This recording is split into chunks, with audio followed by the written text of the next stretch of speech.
Update 3. She said, "I can't be with someone who has no future." And walked out like she was doing me a favor. I just said, okay. The next morning, I started calculating my revenge, and now she's the one begging to be part of the future she thought I'd never have. I didn't post anything on social media about the career change. Didn't tell anyone except my parents and my best friend Kyle. I wanted to see how the situation with Ashley developed naturally without any external influence. The boxes sat by my front door for 3 days before Ashley's friend Jessica came to collect them. Ashley stayed in the car during the pickup, but I watched from my window as Jessica loaded everything while Ashley sat there staring at my apartment building. About a week later, Kyle started getting interesting intelligence from our mutual social circle. "Dude, Ashley's been asking around about you," he told me over lunch, "wanting to know if you seem depressed, whether you've been acting strange, if you're dating anyone new." "What's she telling people?" "That you guys had different life goals, but she hopes you'll be happier now." Playing the mature, understanding ex-girlfriend angle. "But Jessica told me she's also been asking very specific questions about your financial situation, like, whether you've seemed stressed about money, if you've mentioned any job problems, whether you've been acting desperate or making poor decisions." The fishing expedition was pretty transparent. Ashley was probably expecting me to have some kind of breakdown that would validate her decision to leave. 2 weeks after the breakup, she tried a more direct approach, showed up at my gym during my usual evening workout time.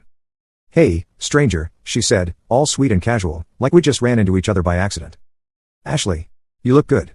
Taking care of yourself." Same routine as always. She waited for me to ask about her life or how she was handling the breakup. I just continued my workout. "So, how are you doing? I know this whole situation has been an adjustment." "Been great, actually. Better than expected."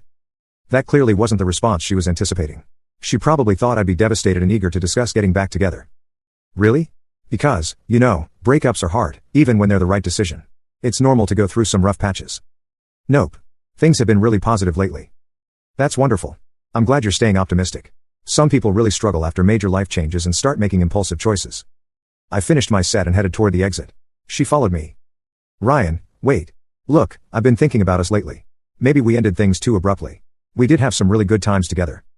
"We did, but you made your position pretty clear." I was emotional that night. Sometimes people say things they don't completely mean when they're frustrated about other issues. "You seemed very certain about wanting someone with more ambition and drive." "That's still important to me, obviously, but maybe I was too harsh about the timeline. Maybe we could work together on building toward bigger goals." "Work on what exactly?" "Your career development. I could help you network with some successful people I know through work. There are always wealthy clients coming into the store who own businesses." The nerve was incredible. She was offering to help me become worthy of her again. "Thanks. But I'm actually in a really good place professionally right now."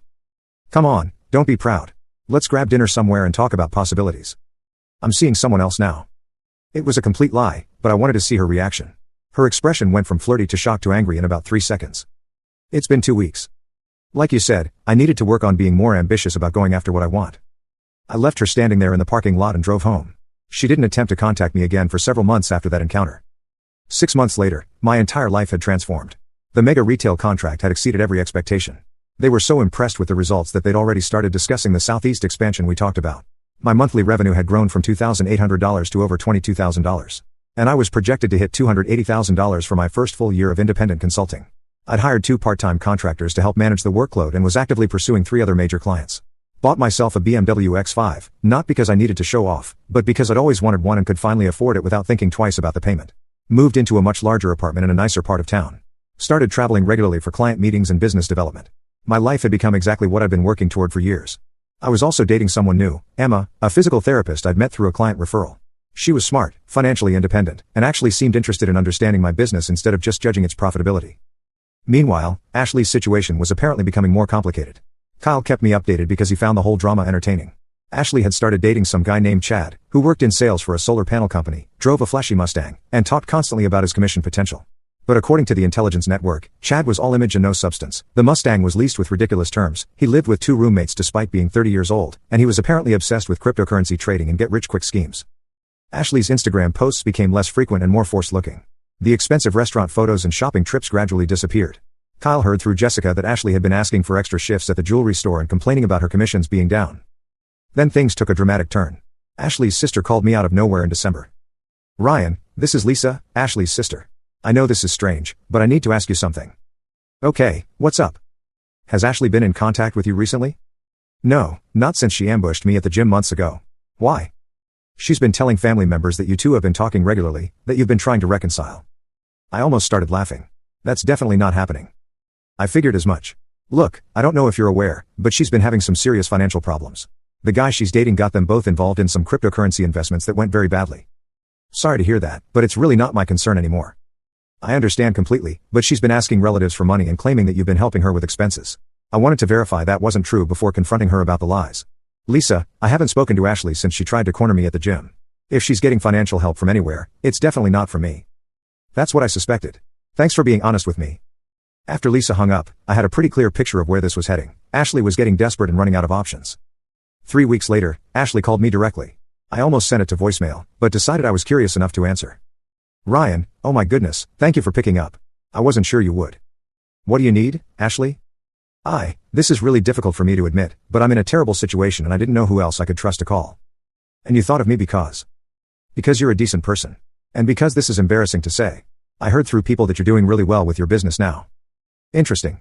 So, she'd figured out that my website hobby was actually generating serious money. Who told you that?